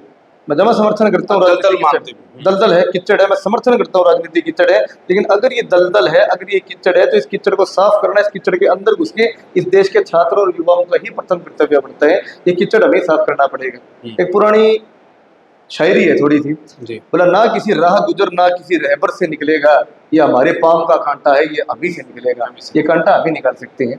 दूसरी बात है, कोई भी आपके पास वोट मांगने आता है, मैं युवा साथियों से कहना चाहता हूँ, सबसे पहली बात तो उसका घोषणा पत्र, उसका मैनिफेस्टो आप लोगों के हाथ में होना चाहिए। इसने क्या क्या मेरे से वायदे करे हैं, पिछली बार जिसकी सरकार बनी थी, जिस समय ये आदमी इस पोस्ट के ऊपर होता था, उस समय इसने मैनिफेस्टो में कितने वायदे पूरे किए थे, और जिस समय वो बन गया, बनने के बाद ये कितने अपने वायदे पूरे कर रहे हैं। जवाब इनसे मांगना सीखो। बतौर नागरिक, बतौर citizen of this country, it is our responsibility to ask questions to the power. हमारा ये कर्तव्य बढ़ता है, हम जो भी सत्ता के अंदर बैठे, जो पावर के अंदर बैठे, जो कुर्सी के ऊपर बैठे, उसकी आंख में आंख डाल के सवाल पूछे और अपने मुद्दों को हल करवाएं। अब मुझे एक बात बताओ, और मैं युवा साथियों की बात कहना चाहता हूँ, इस देश की एक पार्टी के राष्ट्रीय अध्यक्ष में इतनी हिम्मत कहां से आती है, जो वो आदमी ये कहता है कि हम 50 साल राज करेंगे। Who are you and what are you? ये हिम्मत इसलिए आई है कि उन्हें खुद पे भरोसा है, उन्हें खुद पे ये भरोसा है, पैसे के दम पे, दारू के दम पे, इन चीजों पे, हम तो जात पात के दम पे समाज का ध्रुवीकरण करके हम चुनाव जीत जाएंगे। पर अगर कहीं भी चुनाव हम नहीं जीत पाए तो ईवीएम जिंदाबाद, ईवीएम तो हमारी है ही, 2-4 हज़ार वोट ईवीएम फायदा कर देगी। इस खतरनाक स्थिति को हमारे युवाओं को समझना पड़ेगा। कौन होगा मुख्यमंत्री, कौन होगा प्रधानमंत्री, इस देश के युवा, इस देश के जनता तय करेगी। ये मुख्यमंत्री होगा, ये प्रधानमंत्री होगा, ये एमएलए होगा, ये गांव का सरपंच होगा, ये ब्लॉक समिति का मेंबर होगा। उनको अपने अधिकारों को समझना पड़ेगा, उनको अपने राइट्स को समझना पड़ेगा। इन लोगों की आंख में आंख डाल के इनसे जवाब मांगना पड़ेगा, इनसे लड़ाई करनी पड़ेगी। उससे पहले हमारा कुछ भी नहीं हो सकता। आज ये लोग कह रहे हैं बीजेपी वाले कि जीडीपी ग्रोथ बढ़ रही है, मैं कहता हूँ अच्छी बात है, इंफ्रास्ट्रक्चर बढ़ रहे हैं, मैं कहता हूँ अच्छी बात है। लेकिन अगर बेरोजगारी की दर बढ़ रही है तो चिंता की बात है, किसानों की आत्महत्या की दर बढ़ रही है, चिंता की बात है, छात्रों की आत्महत्या की दर बढ़ रही है, चिंता की बात है, कत्लों की, शोषण की, रेप की दर बढ़ रही है, चिंता की बात है। आप ये चीज देखो, आज हम हरियाणा के अंदर रह रही है, आज हरियाणा में पूरे हिंदुस्तान में सबसे ज्यादा बेरोजगारी है, 40% बेरोजगारी अगर कहीं है तो हरियाणा के अंदर है। कोई भी एसेट्स पैदा नहीं कर पा रहा, अगर कर भी रहे तो ईएमआई के ऊपर कर रहे हैं, उस बोझ के अंदर मर रही है। ये देश के युवाओं को सोचना पड़ेगा, इसकी लड़ाई लड़नी पड़ेगी। नहीं तो अगले 6 महीने के अंदर, पहली बार आपके पॉडकास्ट के ऊपर ये बात कह रहा हूँ, अगले 6-7 महीने के अंदर अंदर 40% से 70% बेरोजगारी हरियाणा के अंदर होने वाली है। नौकरी नहीं है। 22 करोड़ लोग जो युवा है आज पूरे हिंदुस्तान में बेरोजगार है। पूरी दुनिया का आंकड़ा उठा के देख लो, भूखमरी के अंदर पूरी दुनिया में हम पाकिस्तान से भी पीछे जा चुके हैं। जब आंकड़ा उठा के देखो, तो ये चीज में हमें, चाहे कांग्रेस है, चाहे अपने ये बीजेपी है, चाहे इंडियन नेशनल लोकदल है, चाहे जेजेपी है, हमें इनसे सवाल पूछना पड़ेगा। जब तुम्हें विश्वास होगी ये नेता अच्छे, उसके पीछे लगो भाई। मैं लगे हूँ आंख ठोक के लगे और कह रहा हूँ आखिरी सांस तक रहूंगा। मुझे अभय चौटाला पे विश्वास है, मुझे अर्जुन पे विश्वास है, मुझे करण पे विश्वास है। इन्होंने जो कहा वो करके दिखाए। एक सामान्य गरीब घर का लड़का हूँ मैं, वो चीज नहीं है, ठीक है ना। तो मैंने ये कहा था मुझे जिला अध्यक्ष बनाओ सारे का, बिना गए बोला साहिर को जिला अध्यक्ष बना दिया। अब की बार मैंने कभी नहीं कहा मैं प्रदेश का अध्यक्ष बनना चाहता हूँ, मैं ये करना चाहता हूँ, वो करना चाहता हूँ। लेकिन वो इसी पार्टी के अंदर काबिलियत थी कि एक धरती से, एक जमीन से जुड़े हुए आदमी को आसमान के अंदर लेके जाते हैं। मेरे पास फोन आया, बोला आपको प्रदेश अध्यक्ष बना दिया। मैं भैया मजाक कर रहे हो क्या? मजाक किया, बना दिया। मैं भैया मैं सबसे छोटा खुद को मानता हूँ, मेरे से ऊपर तो और बहुत बैठी है। बोला नहीं, आदेश है, काम करो। ये विश्वास करते हैं। आज हरियाणा की कैबिनेट के अंदर आप देखो, हरियाणा कैबिनेट के अंदर आज 50% वो लोग हैं जो आज नहीं तो 10 साल पहले, 15 साल पहले, 20 साल पहले इंडियन नेशनल लोकदल के अंदर होते थे। अब केंद्र की राजनीति के अंदर देखो 20% वो लोग हैं केंद्र की लोकसभा के अंदर भी, जो लॉन्चिंग चौधरी, देवीला चौधरी, ओम प्रकाश चौटाला जी की है। तो इस प्रकार से अपने नेता के पीछे लगने से पहले भाई सोचो, आंख में आंख डाल के जवाब मांगो, जो आपके लिए बढ़िया काम कर सकता है उसके साथ लगो। कोई भी चिंटू कैंडी उठ के आता है, 2 चीज जाने, छात्र का जिंदाबाद और कॉलेज मुर्दाबाद, ना लगो भाई, ठीक है। पूरा हरियाणा के अंदर घूमता हूँ मैं, ये एनएसयूआई वाले हैं, ये इनसो वाले हैं, ये क्या करते हैं आपको पता है? जो बच्चों की रीअपियर आ गई, रिवोल्यूशन का उन्होंने एग्जाम का भर दिया, 2-2 हज़ार रुपए दे दिए। उसके बाद में बोला भैया हमारी री आ गई, बोला कोई नहीं भाई 5 हज़ार रुपए लगेंगे और तेरे को पास करवा देंगे, ठीक है। 5-5 हज़ार रुपए ले लिए, रिवोल्यूशन के बच्चे ने फॉर्म भर दिया। जो बच्चा 2-3 नंबर से फेल होते हैं, स्वाभाविक है उसको मास्टर पास कर देते हैं। पास हो गया रुपया गोज में, ठीक है। और अगर फेल हो गया तो फेल हो बात, बोले हम क्या करें भाई, हम ठीक है पैसा खा गया, फोन उठाने के बंद कर दिए। पूरा हरियाणा के अंदर मेरे को शिकायतें मिली इस चीज के अंदर। बच्चे भी मूर्ख हैं, मेरे पास फोन करते हैं, बोला भैया आपके खाते में 7,000 रुपये जमा करा दी। तो किस लिए करा दे भाई, तो ले रखी उधार मेरे से। बोला भैया मुझे पास करवा देना। बिल्कुल नहीं भाई, पढ़ के मेहनत करके पास हो। अगर तू कह रहे मैं पढ़ के आया हूँ और मैंने बढ़िया पेपर दिए और यूनिवर्सिटी ने मुझे फेल करे, साहिल दीपक कस्मा इतनी औकात रखते हैं इनके, मैं तेरा मार्कशीट लिखवा दूंगा और उसके अंदर मेरी चेकिंग करवा दूंगा फ्री ऑफ कॉस्ट। अगर तू फेल है तो तू फेल है, दोबारा पढ़ के दोबारा पास हो, और अगर तू पास है किसी की औकात है तो फेल कर पास काबिलियत के हिसाब से, ठीक है। लेकिन ये चीजें नहीं है, ये जितने दल्ले दलाल घूम रहे हैं, एनएसयूआई की भी कही है, इनसो की भी कही है और संगठनों की भी कही है, भाई इन दोनों के चल रहे हूँ, पैसे ले लिए, पैसे खा के। इन लोगों ने तो छात्र राजनीति खत्म कर दी, उन तो दलाल बन गए। ये तो जी एक नेता में दलाल में ये तो फर्क होता है। कभी प्रदीप देशवाल ने पैसे नहीं खाए, कभी साहिल दीपक कस्मा ने पैसे नहीं खाए, कभी निर्मल चौधरी ने पैसे नहीं खाए, कभी रविंद्र भाटी ने पैसे नहीं खाए, कभी हनुमान बेड़ेवाल ने पैसे नहीं खाए। लेकिन ये दलाल लोग, पैसे खाने वाले लोग, जो तुम्हें बेचने वाले लोग हैं, इन दलालों के पीछे लगने से पहले सोचो और सोच के अपनी आंख खोल के पीछे लगो, और बल्कि हम तारे पीछे लगा भाई और अपने अधिकारों को समझो। ठीक है। तो साहिल भाई बड़ा अच्छा लगा, बहुत बहुत शुक्रिया, आपने अपने तजुर्बे जो है हमारे साथ इस पॉडकास्ट में शेयर किए, और मैं उम्मीद करता हूँ कि जो युवा है वो भी आपकी बात को सुनकर जो है उन पर अमल करेंगे, और बड़ा अच्छा लगा। आपका भी बड़ा बड़ा धन्यवाद जी, जी। और आपको भी देखते रहते हैं। परमात्मा से यही दुआ करता हूँ आप हरियाणा के एक ईमानदार पत्रकार हो, जल्दी आप हिंदुस्तान के अंदर जाके ऐसे पत्रकार। बहुत बहुत शुक्रिया। तो ये थे ISO के प्रदेश अध्यक्ष साहिलदीप कस्वा, और ऐसे इकलौते प्रदेश अध्यक्ष जो कहीं न कहीं स्कूटी पर चलते हैं, ऐसे प्रदेश अध्यक्ष जिनके पास कोई गाड़ी नहीं है, हमेशा जो है ये दिन हो रात हो जहाँ भी इनको जाना होता है ये स्कूटी पर सफ़र करते हैं। दोपहिया वाहन वाले जो है इकलौते हरियाणा के प्रदेश अध्यक्ष है। तो हमारा आज का ये पॉडकास्ट आपको कैसा लगा, और जो इन्होंने तजुर्बे, जो बातें बताई साहिल ने, वो आपको कैसी लगी, खुलकर कमेंट करें और वीडियो को दबाकर शेयर करें।